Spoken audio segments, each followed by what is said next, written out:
Assalamualaikum warahmatullahi wabarakatuh. Salam. Bismillahirrahmanirrahim. Alhamdulillah wassalatu wassalamu ala Rasulillah wa ala alihi washabihi wa mawalah.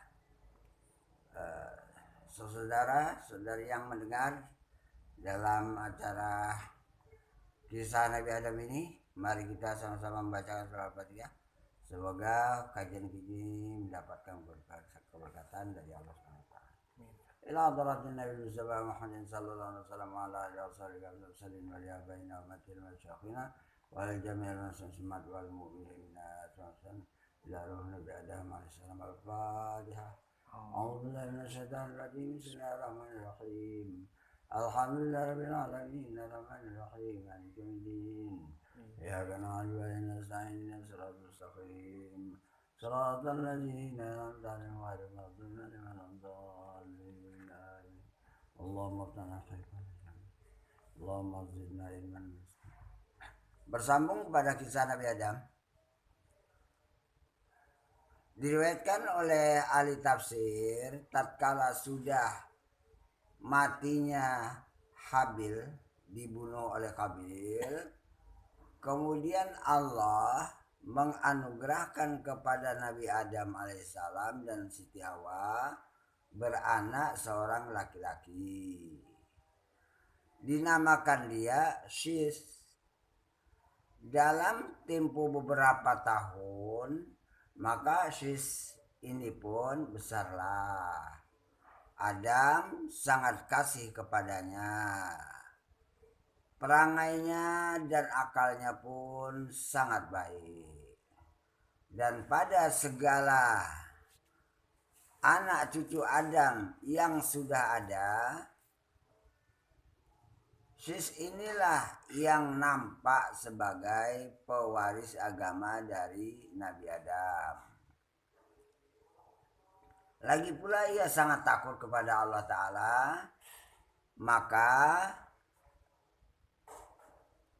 diketahuilah oleh Adam, Syis inilah nanti sebagai ganti Adam menyampaikan agama kepada kaumnya.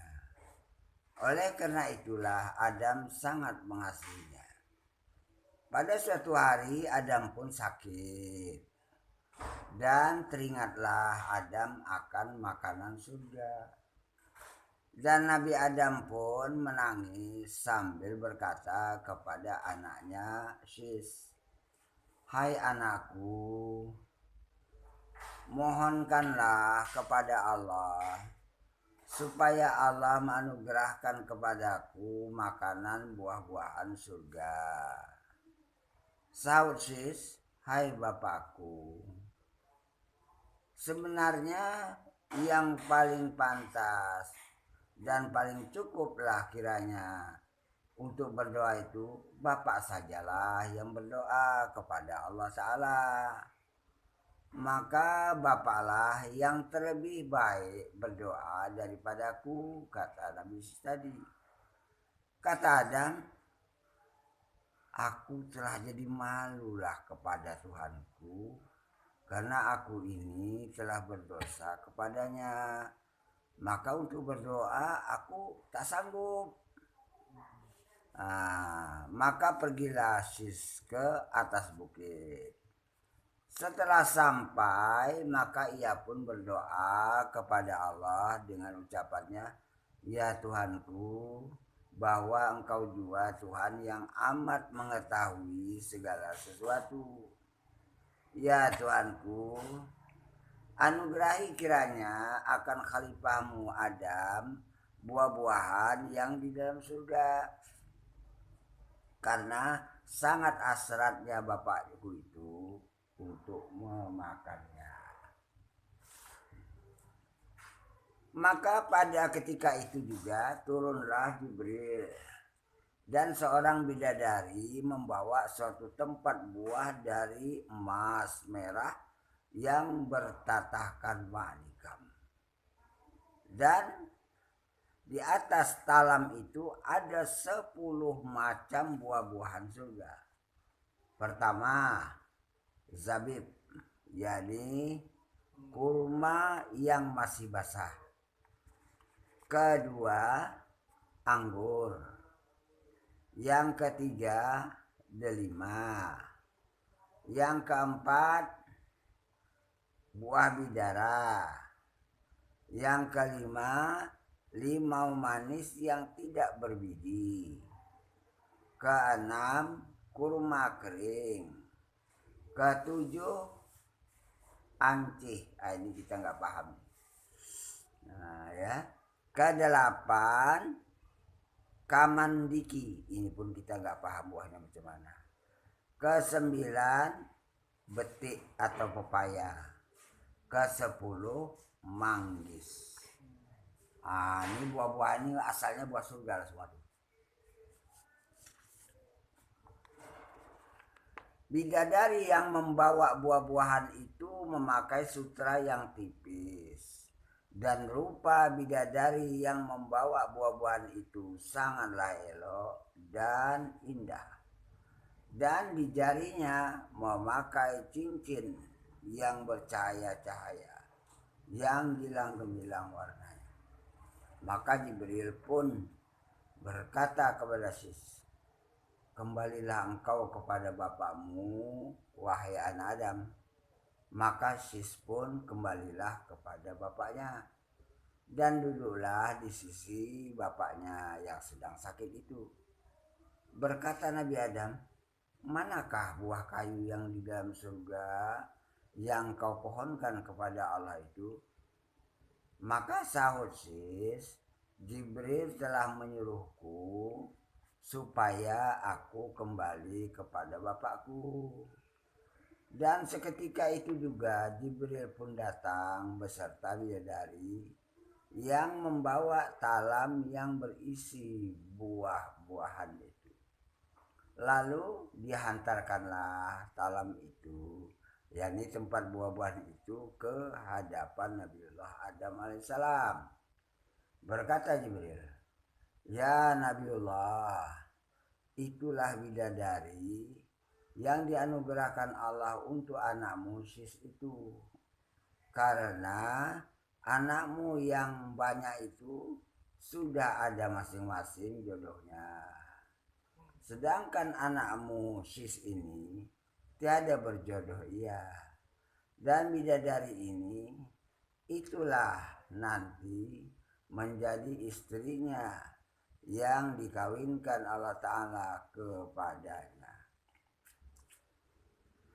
Maka Nabi Adam pun memakanlah buah-buahan yang datang dari surga beserta anaknya Sis. Sebab itulah Sis dianugerahkan oleh Allah Ta'ala ilmu setelah makan buah surga, lagi paham pada agama. Setelah sudah makan, berkatalah Jibril, aku tinggalkan bidadari ini kepada anakmu Sis itu. Maka Nabiullah Adam memandang kepada anaknya. Kata Adam, kau peganglah dia ini hai Sis di dunia ini, atau aku simpan ia itu kepada Tuhanku. Maka sahut Sis, ya Nabiullah, biarkanlah aku simpan ia kepada Tuhan Rabbul Alamin. Karena negeri dunia ini tiada kekal adanya.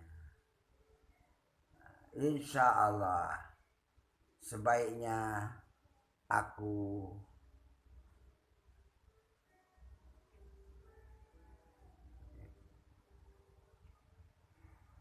minta izin, karena negeri dunia ini tiada kekal adanya. Insya Allah sebaiknya aku beristri dengan dia di akhirat saja nanti. Setelah itu kembalilah Jibril beserta bidadari itu naik ke atas langit. Antara beberapa tahun lamanya, maka Nabiullah Adam pun sakit pula. Maka berhimpunlah segala anak cucu Adam. Mereka membicarakan bahwa Sis itulah nanti yang menggantikan Adam sebagai khalifah Allah di bumi. Dan ibu kita Siti Hawa menggantikan Siti Hawa juga ikut sakit. Maka kembalilah pulang kepada Allah Siti Hawa duluan daripada negeri dunia ini, negeri yang fana ini, ke negeri yang baka. Dan kemudian antara beberapa hari turunlah Jibril kepada Nabiullah Adam. Ujar Jibril, ya Khalifatullah, bahwa yang akan menggantikanmu hai Nabiullah, yaitu dengan firman Allah Ta'ala, yaitu sis itulah nanti jadi Khalifatullah, dan bahwa engkau sudah dekat menghadap ke hadirat Allah Subhanahu wa Ta'ala. Lalu Jibril pun naiklah ke langit, dan Nabiullah Adam pun sakit. Antara beberapa hari lamanya wafatlah Nabiullah Adam alaihissalam. Inna lillahi wa inna ilaihi raji'un. Itulah simpulan bahwa Nabi Adam telah meninggalkan dunia yang fana ini. Artinya berpindahlah Nabiullah Adam alaihissalam dari negeri dunia ke negeri akhirat, dan dikuburkan Nabiullah Adam itu dekat istrinya. Yang menguburkan ini adalah anaknya Nabi Sis, di samping kubur Siti Hawa di tempat mereka tinggal, yaitu di negeri Sarandib, suatu perkampungan di Ceylon. Maka Nabi Sis pun menjadi khalifah pada seluruh anak cucu Adam. Dan bagi Nabi Sis ini dianugerahi Allah ia 10 suhuf. Artinya 10 lembaran pedoman untuk umatnya waktu itu, dalam keadaan tergulung, yakni tidak terbuka. Maka dengan kitab Allah itulah yang menjadi peraturan hukum yang mesti dilaksanakan oleh manusia pada zaman itu. Berkata ahli tafsir, umur Nabi Adam itu adalah 1000 tahun.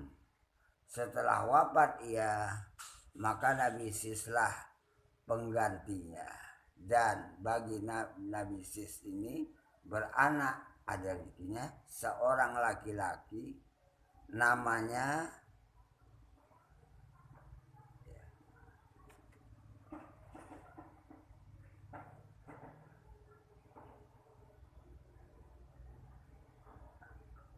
Arfus namanya Arfus.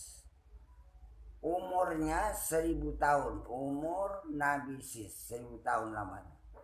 Nabi Sis dalam kerajaan kaumnya pada waktu itu. Arfus namanya tadi, ingat ya. Dan Nabi Sis pun sampai juga masanya kembali ke hadirat Allah Subhanahu wa Ta'ala. Maka Arfus, ingat nih, Arfus anak Nabi Sis. Arfuslah yang menggantikan bapaknya Nabi Sis sebagai khalifah Allah di permukaan bumi, yakni pimpinan umat pada kaumnya waktu itu. Dan Arfus membawa agama yang benar juga, serta dengan adilnya. Dan bagi Arfus ini mempunyai seorang anak laki-laki, namanya Kifan. Nama anak Arfus Kifan. Dan Kifan itu beranak seorang laki-laki namanya Mahlil. Nah, terlalu elok paras rupa Mahlil. Dan jika ia duduk di hadapan orang banyak, niscaya tidak dapat memalingkan muka orang yang melihatnya itu kepada selainnya. Lagi tiada dapat berat hati untuk berhadap kepada sesuatu daripada yang selain Mahlil. Oleh karena melihat rupa Mahlil, karena sebagai sangat baik parasnya, dengan sebab demikian banyaklah orang yang datang dari negeri lain karena hendak melihat rupa Mahlil itu. Dan ia sangat dipermuliakan orang. Dan dia, yakni Mahlil itu, berada di dalam agama yang sebenarnya juga. Hingga datanglah masa waktunya untuk pulang ke negeri akhirat di dalam hadirat Allah Subhanahu wa Ta'ala. Dan bagi Mahlil pun mempunyai seorang anak laki-laki bernama Barzu. Dua kalimat dia, Barzu. Dan ada yang mengatakan Barzu ini namanya Barzu ini namanya adalah Abarin. Jadi dua nama ini. Nah, Barzu atau namanya Abarin. Dan Mahlil pun mendekati masa akhir dari hayatnya, dan kemudian Mahlil pun dikuburkan orang. Sementara orang terus datang dari berbagai negeri karena hendak melihat rupa Mahlil dengan membawa bermacam-macam hadiah. Tatkala mereka mendengar bahwa Mahlil baru saja dikuburkan, maka mereka pun pulang dengan kecewa dan penuh dengan rasa kesedihan. Dan hadiah yang hendak dibawanya kepada Mahlil itu pun dibawanya lagi kembali pulang. Maka tiba-tiba datanglah iblis dengan menyerupai seorang tua kepada anak Mahlil yang bernama Barzu. Barzu itu. Dan iblis yang menyerupai seorang tua itu pun berkata kepada Barzu, "Hai Barzu, anak Mahlil, jika engkau hendak dengan kekalnya, yakni tidak hilang lagi rupa bapakmu Mahlil itu, dan kekal kepada kebesaranmu dan kebesaran bapakmu Mahlil, hingga nanti sampai kepada anak cucunya, dan tiada hilang lagi pada kebesarannya itu, dan tiada putus dari manusia yang mereka hendak datang melihat Mahlil. Oleh karena demikian, maka buatlah suatu hal." Apa dia hal ini? Kata Barzu, itu anak Mahlil tadi. Kata iblis, "Perbuatlah oleh kamu suatu bentuk rupa Mahlil. Kemudian kamu simpan di dalam rumah kamu, dan berilah oleh kamu rupa Mahlil itu yang dibentuk itu." Ini patung berpakaian seperti baju, tudung kepalanya dan kainnya. Kemudian kamu bentangkan tabir yang berhadapan dengan rupa Mahlil itu, serta kamu buat langit-langit di atasnya, yaitu sebagai atap daripada kedudukan Mahlil, yaitu kain penudung di atas kepala tempat duduknya Mahlil, supaya datang orang yang hendak melihat dia jangan kecewa dan putus asa. Lagi kamu pun beroleh hadiah dari mereka yang datang karena hendak melihatnya itu. Ini kata iblis. Maka dibuatlah oleh anak Mahlil Barzu yang bernama Barzu itu sebagaimana menurut pengajaran iblis itu.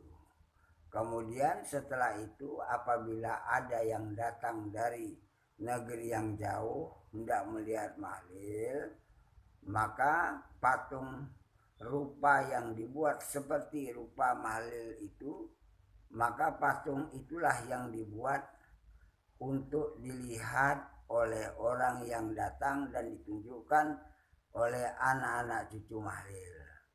Setelah beberapa waktu masanya berlalu, maka iblis pun datang lagi kepada anak Mahlil Barzu itu.